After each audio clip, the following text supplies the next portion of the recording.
We are privileged to have with us today the cast and the director of Black Bear. Let's welcome actors Aubrey Plaza, Sarah Gadon, Chris Abbott, and writer-director Lawrence Michael Levine. Hello. Hi. Hello. Nice to see you all. By the way, what happened to the bear? He's on another job? I doubt it. Yeah. I have the bear. Is The right. bear was not good at its job. Oh, wait. Yeah. That is so funny.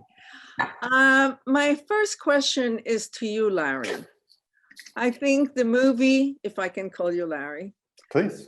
You can call it the movie is truly beguiling Thank and you. thought-provoking. But what is it? I mean, is it a bird, a plane, Superman? Okay. What is it? I'm trying to make a joke. I'm not as good as Aubrey. But really, you put several genres, different genres together in one movie. Oh, I see. And it's not supposed to work, but it's working beautifully because it's really provocative. It's really intriguing. How did that audacious idea come about? Look at that. What? Nothing. What did you say? Sarah's here. Sarah's here. Oh, Sarah's here. Hi. Okay, cool. Hi. Yeah, I don't know where exactly where the idea for the movie came from. I know that like I'd been writing stuff that I thought was kind of boring, for money for a while, and I wanted to do something wild and different. And I was also like in a pretty lousy mood. I had the blues, and I kind of wrote my way out of it with this movie, and I just wasn't very constrained. I wasn't really thinking about trying to do something that was a genre, a particular genre, or something that was commercial. Jesus, they just started making a racket outside my house. So I can remember the origins of part 2 were the early days of working with Sophia. Our working relationship is actually pretty tumultuous, and it was more so at the beginning. But I wouldn't say it resembled the one in the film so clearly. I don't think there was like one clear torturer. I feel like it was mutual torture at the beginning, but I put all the torture in Chris's character in part 2. So I think that has origins in our early working life. I also had some conversations with Aubrey about her relationship, because she's lives with a director. And also, some people I knew had this, I was on two sides of a conversation. I knew this actress who used to complain to me that her boyfriend never put her in movies. And he was a director, and he used to complain to me that she was always hawking him to put her in movies. So I thought it might be interesting if he put her in a movie and tortured her, so he like gave her what she wanted, but it actually ended up to be a huge punishment. Sorry, who were you talking about? I can tell you off. No, just kidding. Just thought you Put it in the group chat. But yeah, so those two things were the origin of part 2. And then, I don't know. Who knows where artistic inspiration comes from? Bad mood I was in. No, I just say that the first part works so beautifully,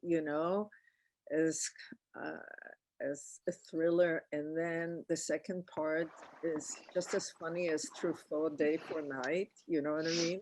Oh, high praise! Thank you. Beside the drama, beside the Cassavetti and all that, just as a comedy within a movie, making a movie, I thought it was really funny and fun. And the whole thing is incredibly intriguing. It really is. I'm going to leave it to the student to ask more specific questions. I want to say to Aubrey, it's so nice to see you again here. It really is. Nice to see you. Last time I saw you, man, oh man. She's just putting it out there because she's a provocateur. But did you know that last time that you did a Q&A here, Yes. the Q&A got more eyeballs than anybody any guest at that time other than maybe Pacino. Shut up. I'm telling you. You know. And so, Me and Pacino, you know. yeah. And so, and even now we had so many students sign up for this movie, to see this movie and to be here today in between the Zoom and the end of the year. And by the way, I want to mention here, of course, that you took some courses, summer courses, or maybe just one when you were a teen. And now Lawrence tells me that he taught here at NYFA. So I feel it's just like a coming home thing. Yeah. And And I took, whoever has not taught or took a course, you still can. We'll accommodate all of you.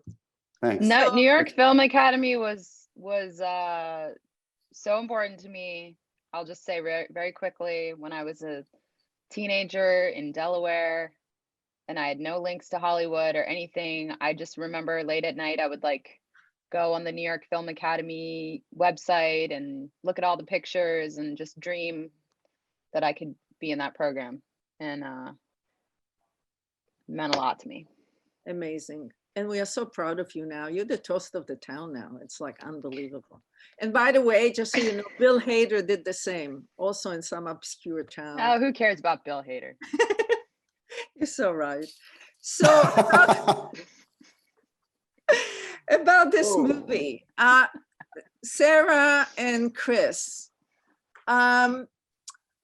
this is very unusual. First of all, thank you so much for joining us. And the second thing is, you two play each two different characters in the same movie. So when you first read the script, was it intriguing or was it daunting? You were like, you know, oh my God, I'm afraid of it, I can't do it. Or what was your reaction? Who wants to go first? Larry, you're distracting me. Are you standing up while during I'm this? standing up and I was about to text you, but I'm not, Is this like an Also- ergonomic thing? Or it weren't you is an like a medicine ergonomic ball? thing. Come on, you know I'm a lemon. I'm a lemon. Chris, I so can't, you're I ready. can't sit Oh, for here long you periods are, of time. Sarah. So you start. Was it daunting? No, it was really exciting. I think when I read the script, I was just, really excited, though it was such an original script. I'd never read anything like it, and just all of the really like intense dynamic relationship, stuff that was going on in the script. It made me feel awkward when I was reading it. So I felt like it would make for a really intense movie. So I was really excited. What about you, Chris? Yeah. I'm kidding. Whatever. No. I was very intrigued to play two parts in one movie.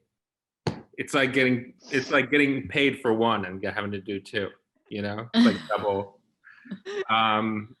No, I think Larry kind of wrote something pretty genius, and I couldn't say no, especially with Aubrey and Sarah attached to it. I mean that genuinely. It would be crazy to do that. Okay, we have lots of students. We have lots of students, and this is really for them. And I want to give them the opportunity to ask you questions. So Mike, do we have any questions, or they're still shy? No, we do. We have a question from Emma Ehrenmark. Emma, we've enabled you to start your microphone. What is your question for our guests? Hi, I'm so excited to be able to talk. I personally loved your film. It was so amazing. And my question is, I was not expecting a part 2. I really thought part 1 was kind of it. And then I was like, what's going on? And why is everyone different? And so kind of maybe this question is for Lawrence. How did you decide to do a part 2? And what was that mentality there for doing that? I'm not great at remembering this stuff, and I feel kind of defective because I've been asked this a lot of times. I think I was bored with writing traditional 3-act structure, and I was more intrigued. I really wanted to try something different because in the five or 6 years between this movie and the last one that I made. I just was writing all this stuff that I felt was like very boring and conventional. And I was watching films by people like Bergman and Fellini and Hong Sang-soo and Buñuel, and they just have these more surreal types of movies that are much more playful and creative structurally. And I don't know, at some point it just occurred to me that it'd be interesting to do a movie about, in some ways it was kind of about what I was going through. I was not in a good place personally when I started to write this. And I was also pretty bored professionally and not in a good place professionally. And I went to my office and I kind of like looked out into nothing, and then these scenes started to present themselves. And actually it was really fun and exciting for me. I've never had a writing experience like that before, where every day when I went to the office, I just had new ideas and was surprising myself. And in some ways, my subconscious I didn't really feel that much agency. Things were pouring out of me more, and everything felt really organic and natural. And so I don't exactly really know.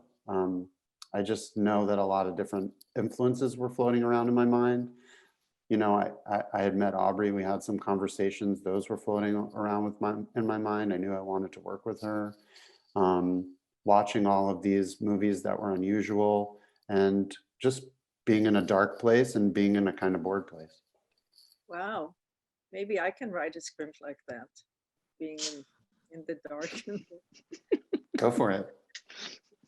Aubrey, Send it to me when you're done. I'd love to how see did it. you become a producer on this project?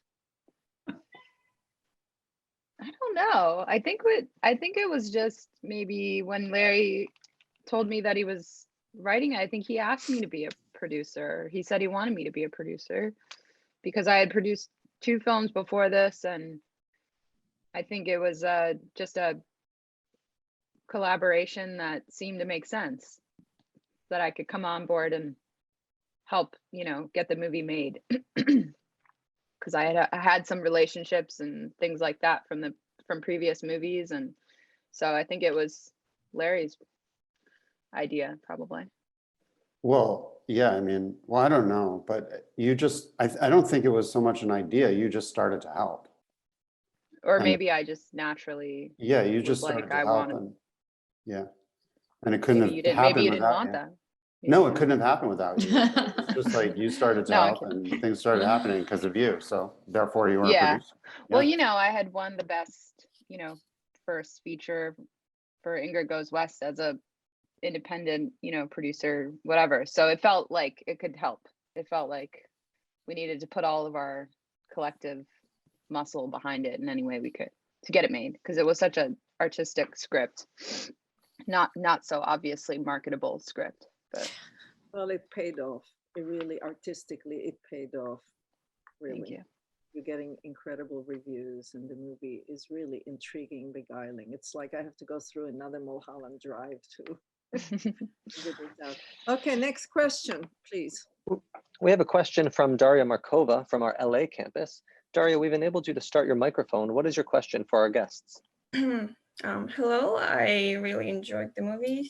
And my question is for the cast, especially for Aubrey. What is well, as an acting student, I'm interested in in the question. What is more challenging, playing characters who seem collected and they obey the rules, or characters with no filter and moral code who do what they want?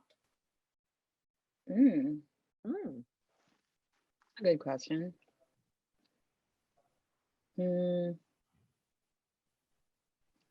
I don't know. I guess maybe my first instinct would be to say that that it's more challenging to play someone that doesn't play by the rules, but because that could come out in so many different ways, and you have to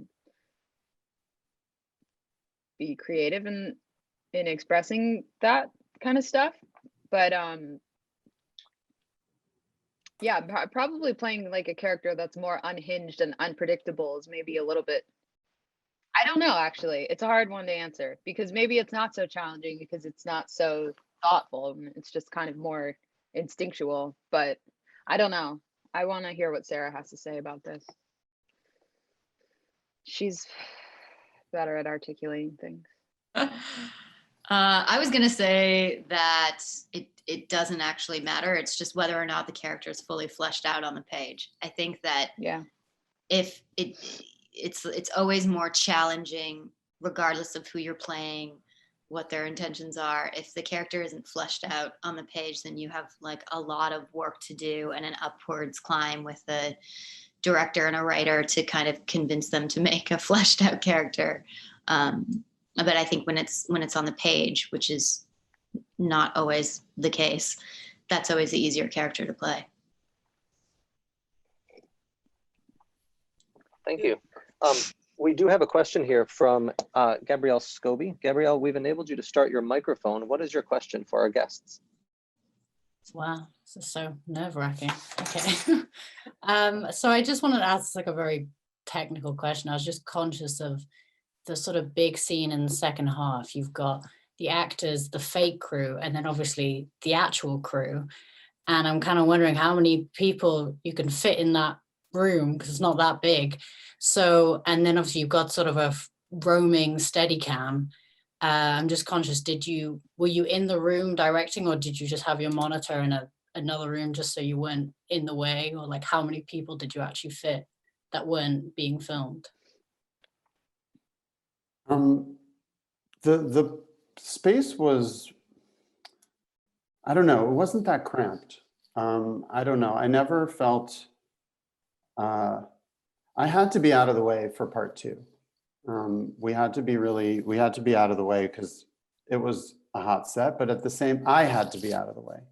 But at the same time, a lot of equipment could be seen. So I don't know. I like to be as close to the actors as possible, but in this particular movie, it was often hard because we were using so much of the space and shooting so quickly. So I alternated between a small monitor that I could carry and be closer and one that was, this is the question, right? Am I off? This is the question, right? Okay. All right. Yeah, so my preference is to be close and to have a handheld monitor, but when I couldn't, I just used a normal kind of video village, but it wasn't like a fancy video village. I mean, this movie was pretty bare bones. Thank you for that. We have a question here from Falake. Falake, we've enabled you to start your microphone. What is your question for our guests? Hi, everybody. Love everyone. Yeah. Great to see you all. Thank you so much for having the courage to do this and push through. I greatly appreciate you. So my question was, cast, can you tell me about what it was like working with Lawrence? And Lawrence, can you talk about some of your favorite techniques that you use to direct this cast and that generally that you like to use? The only technique that I used for this one, I don't know, after a while, I've been doing this, I guess, for like almost 20 years. So I don't think so much about technique. I just do what's become intuitive to me. But really, it's just about knowing what the scenes are about and having active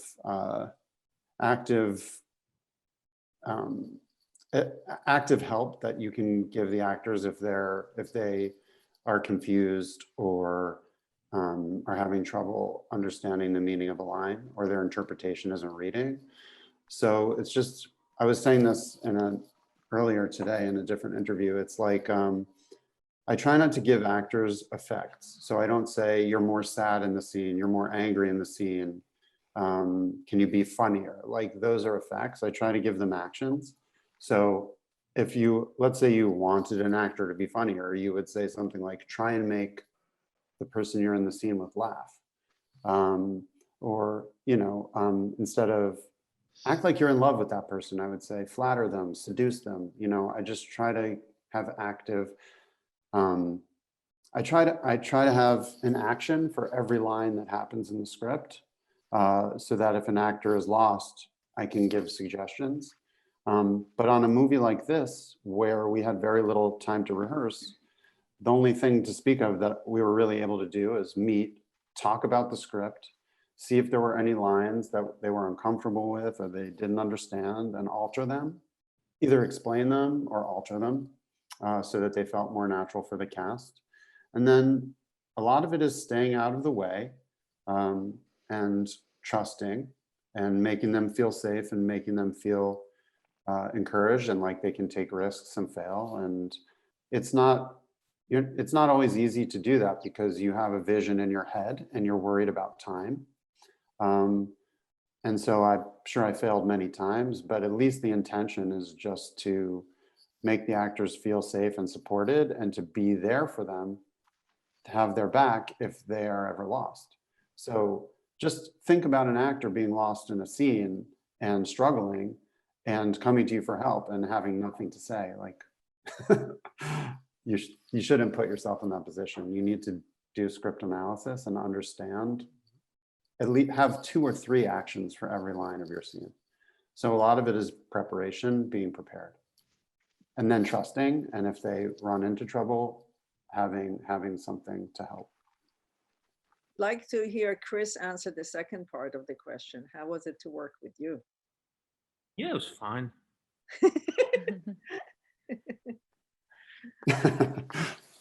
You play. Larry, what I appreciate about Larry is that he's really good about kind of wearing the different hats, you know, like it didn't feel like, you know, especially when you have a writer director, often it can feel kind of precious about the script and protective of it. And I guess maybe he didn't have to be because it was written well. So, you know, I think there was an inherent respect there. But, you know, he sets up a really good environment. And I also learned to never, once the scene is done, just stop ad-libbing. Oh man, that's and I've never done it since. Yeah, that's right. fun. Okay, next question, please. That's funny. We have a question from Veronica Trullo. Veronica, we've enabled you to start your microphone. What is your question for our guests? Hi. So I just want to say I love the film and I'm a huge fan of everyone. My question is for Mr. Levine. I was wondering that as a director, did you do anything on set to help your actors embrace their characters and really gain the emotional intensity of the film? Like something you did to help bring out the performance? No, I don't think so. The only thing I did was totally trust them. You know, and just know that they could do it. I had really a lot of faith in these 3. I was dying to work with each of them. And I was really, really, really happy to be able to. And it's a really great joy to see your work brought to life by people this good. So no, I didn't do anything. They are really great at their jobs. I trusted them to do it. And if there was ever, a lot of times I felt like most of my directing was, wow, this is great. They're doing great stuff. Now we have a few more minutes. We can do another take or 2, maybe 3, and we can try something totally different and crazy. And, you know, I always had ideas. And that's what I meant about being prepared. So it's like, you know, Chris would do a scene, it'd be great. And, you know, I would say, why don't we try it this way? And same with Aubrey, but, you know, Aubrey had to stay in such an emotional state for so many days that I really actually kept my distance and just all I did was ask if she was okay and could do another.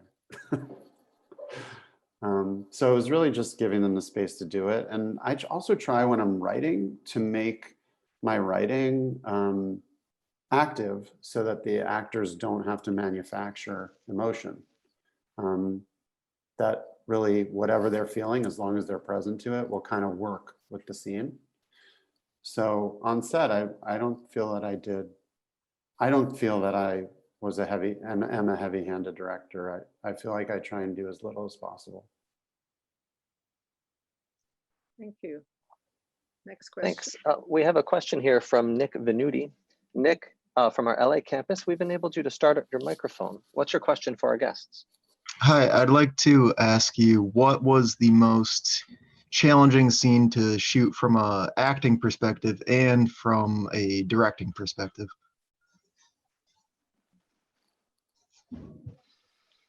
Aubrey, you start, then maybe Okay. Sarah. Well, I guess I would probably just have to pick the kind of final breakdown, like performance scene, the movie within the movie, just because that scene was very, there was a lot of things going on and a lot of people and a lot of chaos, and so I think that, to me, that was like the day that I was always kind of scared of and dreading and terrified of. And I think it was a lot to keep kind of all of those things in play. And also just like in a technical sense, it was just like, it was a very trippy sequence because there were fake cameras and real cameras and fake crew and real crew, and everything just kind of blurred together in a way that was really, really cool, but almost like, yeah, it was scary. That scene was scary. Sarah? I think I would say the dinner foxtrot sequence. Yeah, just because it was kind of this like endurance test. They were really long scenes, and only having to kind of run through them each take and then do everyone's coverage and the master, and it was a long night. So I feel like that was the real challenge. That was a real challenge for me. That was incredible. In 2 days, we did, I should say you, I didn't do anything. You guys did 30 pages.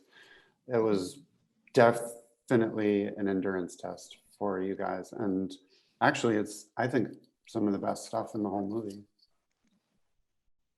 Brilliant. Really From an good. acting perspective. Yeah. Really good stuff. Next question, please. We have a question here from Emily Devane. Emily, we've enabled you to start your microphone. What is your question for our guests? Oh, okay. I have a lot of questions, but I guess I'll pick one. One of my questions is, what was your guys' favorite part about working on this film? Well, I already said mine was just seeing my writing brought to life by such incredible actors. That was great.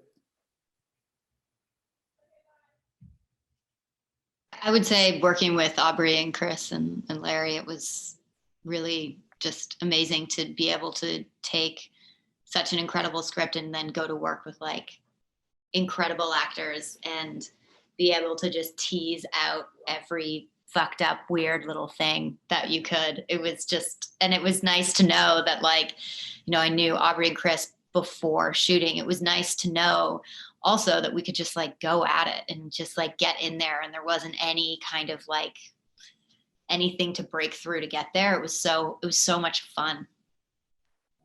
Wonderful. Next question. A question here from Maria Belmar from our LA campus. Maria, we've gone ahead and enabled you to start your microphone. What is your question for our guests? Yeah, hello everybody. I love the movie. Last night I watched it with my roommates, and the three of us got different interpretations at the end in relation with part 1 and part 2. So I was wondering, Lawrence, what was your intention with this aspect in relation of the 3 parts?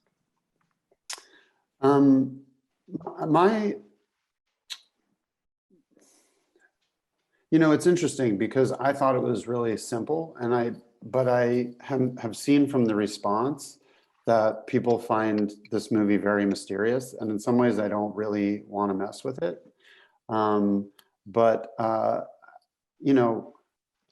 I guess I'll say that really the simplest thing about it is in a sense true, although there's different textures and mysteries that you could read into it. It's really about an artist's interpretation of a theme. It's about one artist's one artist doing two interpretations on a theme. We're left to wonder what relationship these works have to her life, which is real. Are they both real? Are they both rooted in some reality? At what point does she start writing these? Is it after she meets the couple or prior? Do these people even exist at all? But really, we're just in the mind of an artist imagining two stories on a single theme. How do I put this? Yeah, just two different ways of exploring the theme of heartbreak and betrayal by a single artist. And there's other mysteries, and they're all in there embedded, just because I wanted it to feel dreamlike and irreducible. But the actual gist of it is pretty simple. Thank you. We have a question here from Mackenzie Campbell from our LA campus. Mackenzie, we've enabled you to start your microphone. What is your question for our guests? Oh, so it looks like Mackenzie can't start their microphone, so I will ask this question. And it is, what is the hardest part of transitioning from a student to a working actor? And do you have any advice for the students that are here today who are about to graduate?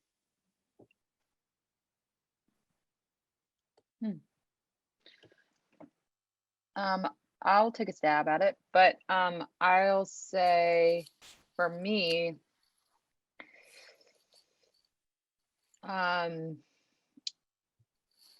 yeah, I guess it's just like navigating the industry as a new,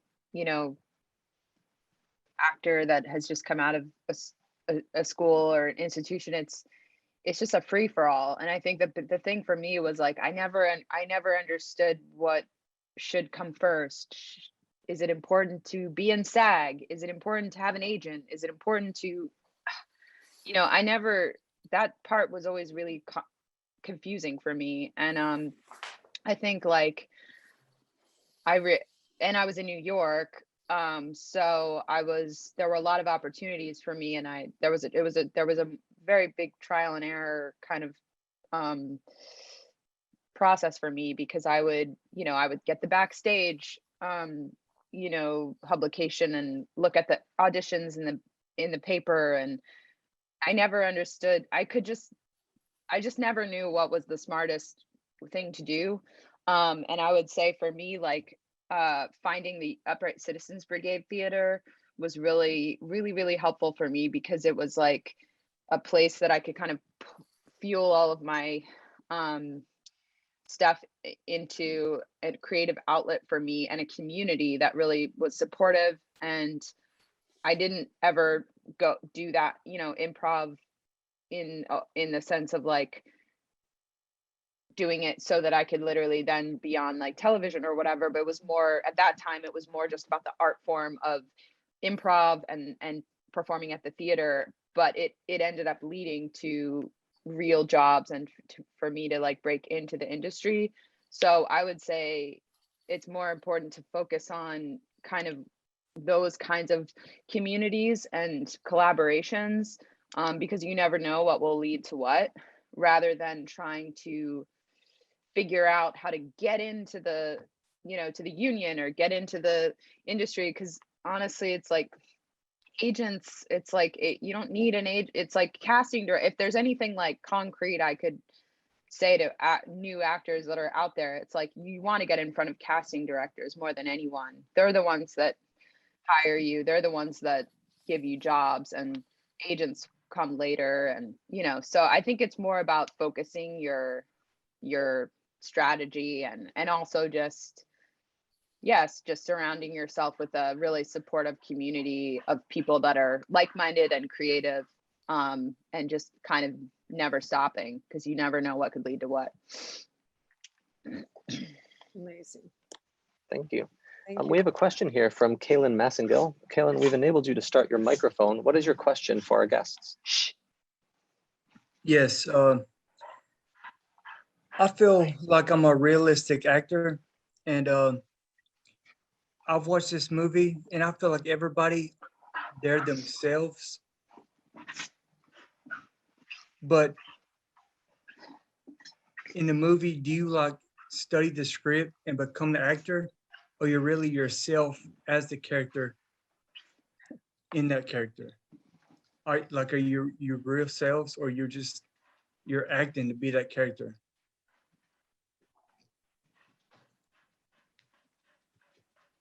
Chris, go ahead. I think in Chris? general, there's probably like a little bit of a mix of everything. I think, you can't really get away from what your face looks like. I mean, you can change it up a little bit. I can change my beard. I can sometimes change my hair and the color of it. I can gain weight and lose weight, and it looks fatter or skinnier. But it's still gonna be your face. So there's always a little bit of you in there, I think.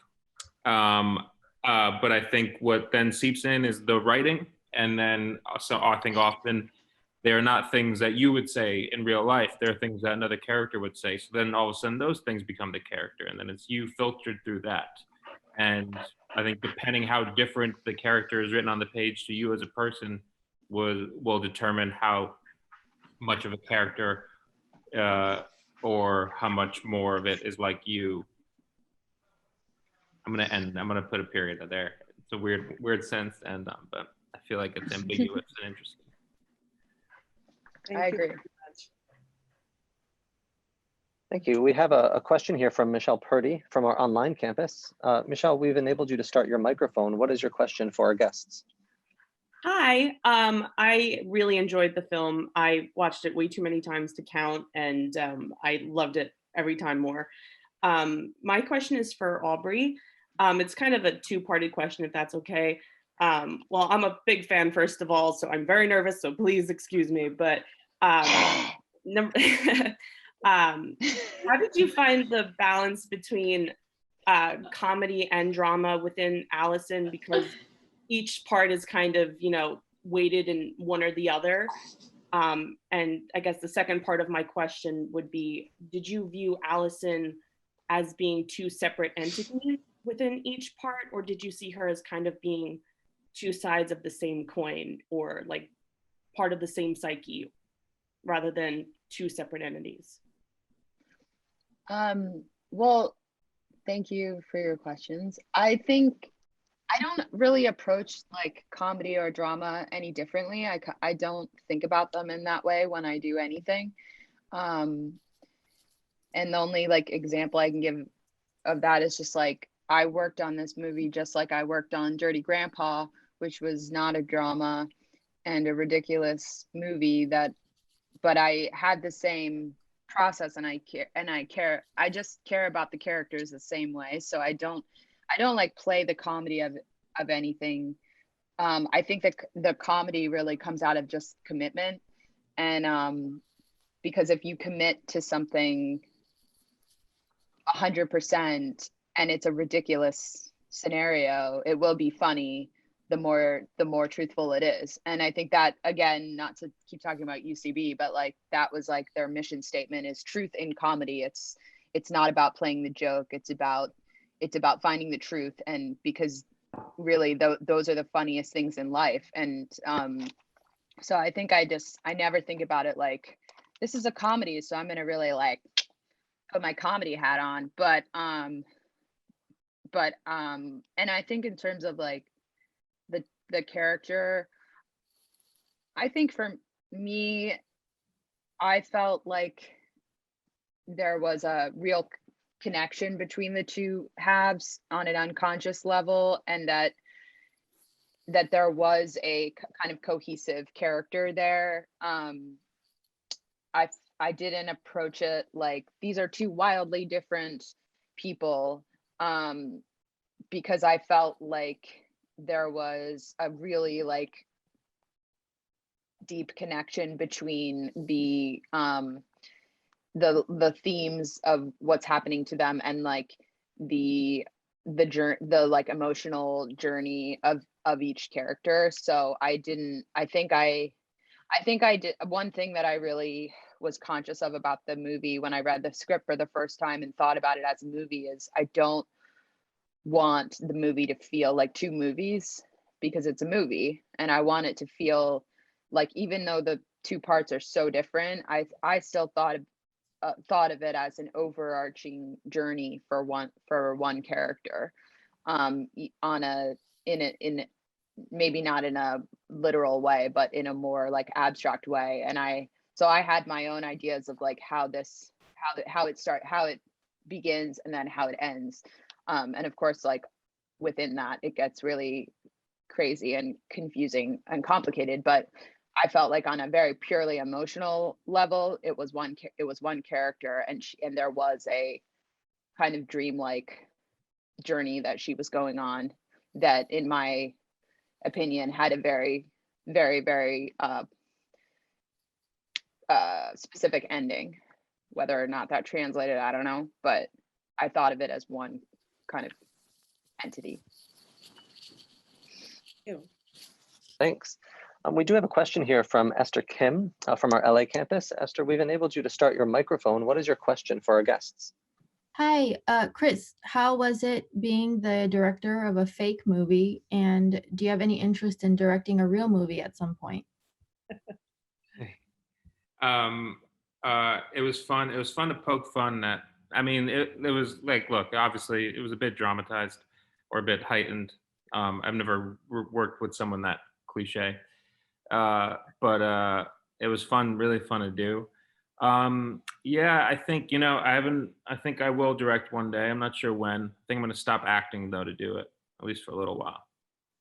I can only do one thing at a time. I can't multitask. It's not my vibe. So we'll see.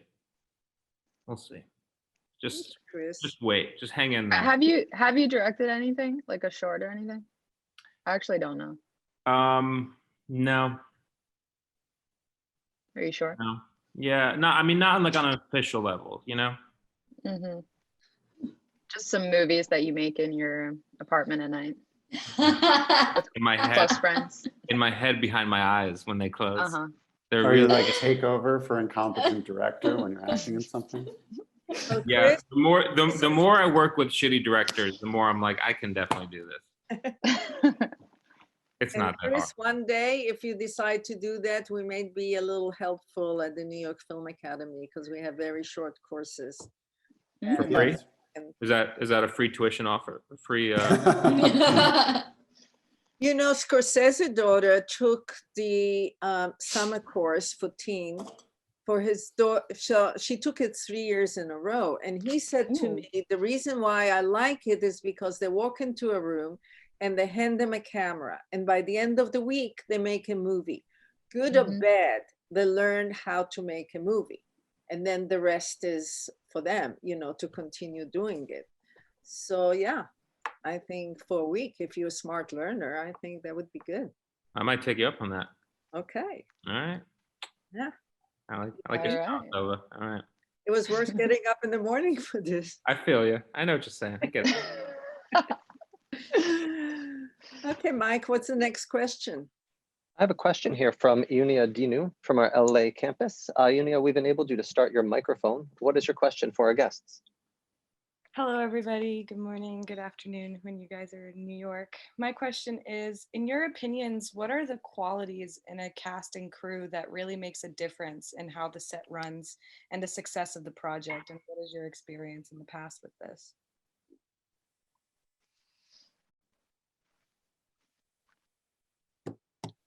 That was for the actors, right? For everybody.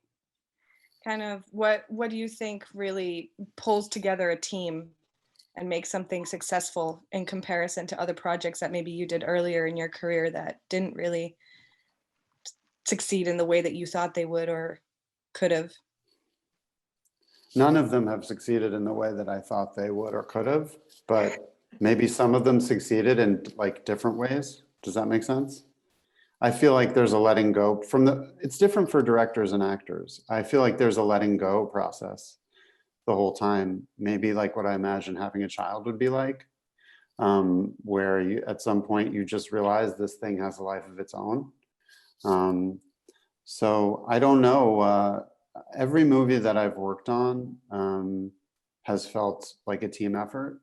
I don't have any experience with a movie that didn't. Whether they were successful in the eyes of the world or not.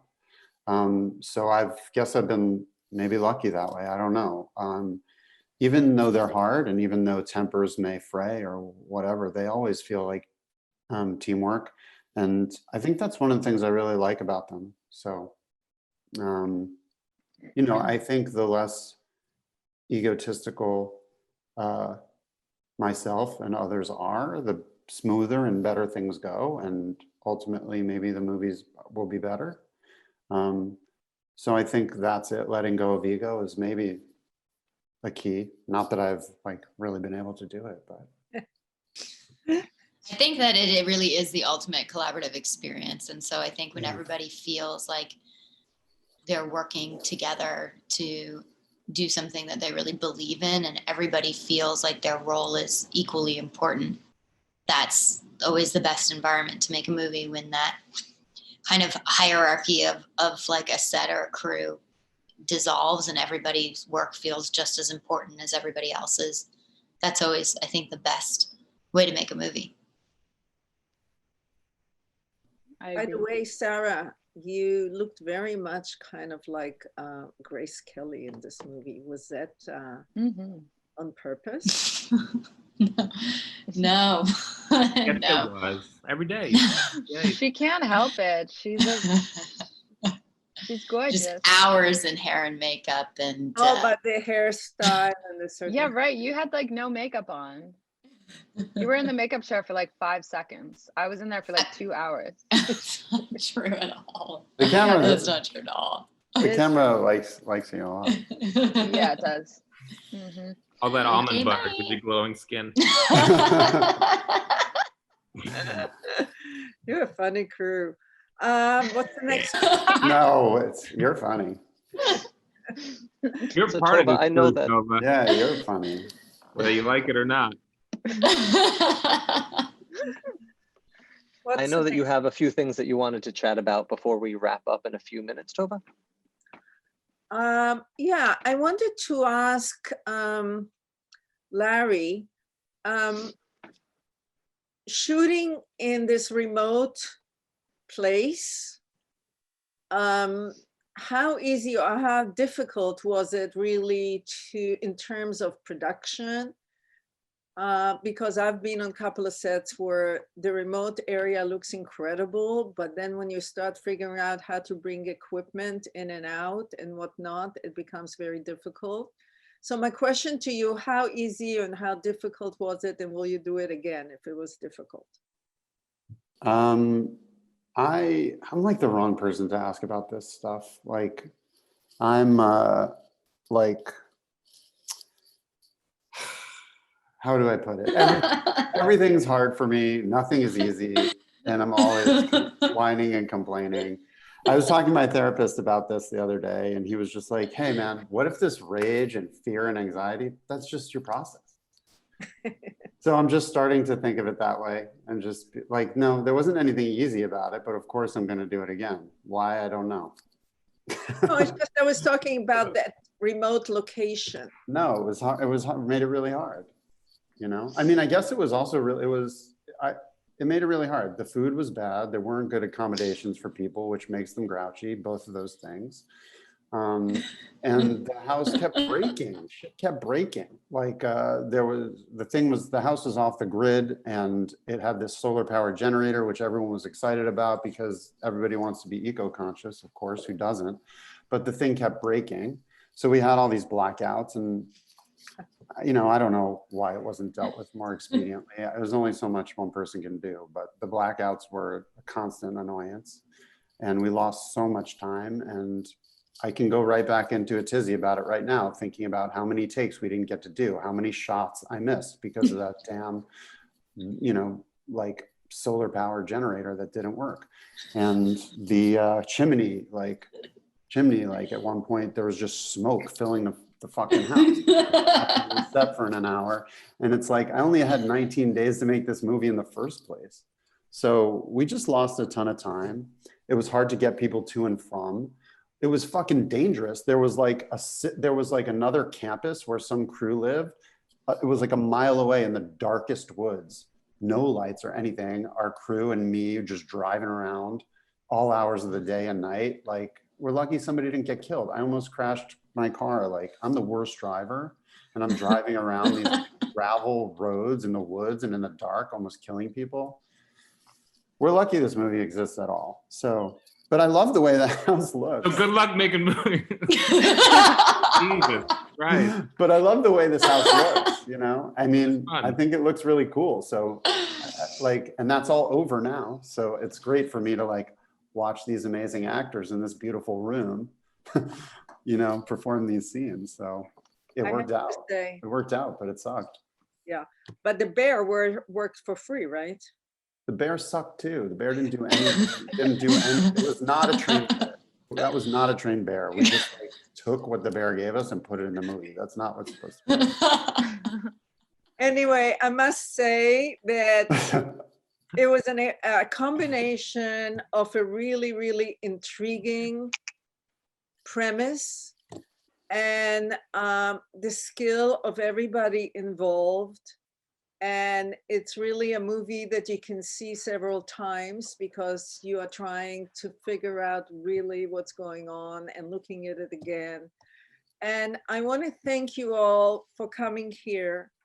And I want to thank Momentum Pictures for giving the opportunity to the student to watch this movie. And Erin from Shelter PR, who organized all of it. And I want to tell you that we are going to return the love, and we are going to go, the students will go on social media and they'll chat about the movie and tell them how, you know, how great it is and how they can see it on demand. And then we'll take the list of everybody on Happy Season and we'll send them also all the fans of that, so we can have all the Aubrey Plaza following here. Aubrey, come on. What about Scorsese daughter? Let's get her link. Yeah, Scorsese, yeah. Did you see her? Can you introduce me to Scorsese daughter? Yeah, let's get Scorsese daughter in there. Exactly. We'll do all of them. We'll How do is her all- stuff? Is it good? Is she a chip off the old block? She is actually was in the HBO series We Are What We Are, and she was incredible. Oh, Luca Guadagnino. She plays the blonde, little heavy. Did you see the series? Very No, good. but I want to. Gotta check it out. But anyway, you So is all my scholarship in the mail, or when is that coming? My scholarship. it's already in the mail. Okay. Slow Thank mail you. though. The Thank slow mail. Okay, I'll wait. No, I want to thank you again. This was a lot of fun, and you really also gave really good advice to the actors who, like Aubrey said, one thing is cool and another one when you leave it and you're really kind of confused about what the next step is and what's actually happening in a set and everything like that. I can't thank you enough. Thank you so, so much, and good luck with this movie. Thank I'll- you. I'll Thank see it Thank again you. on demand. Thank you so much. Thank you, Tova. Oh. Bye. Bye.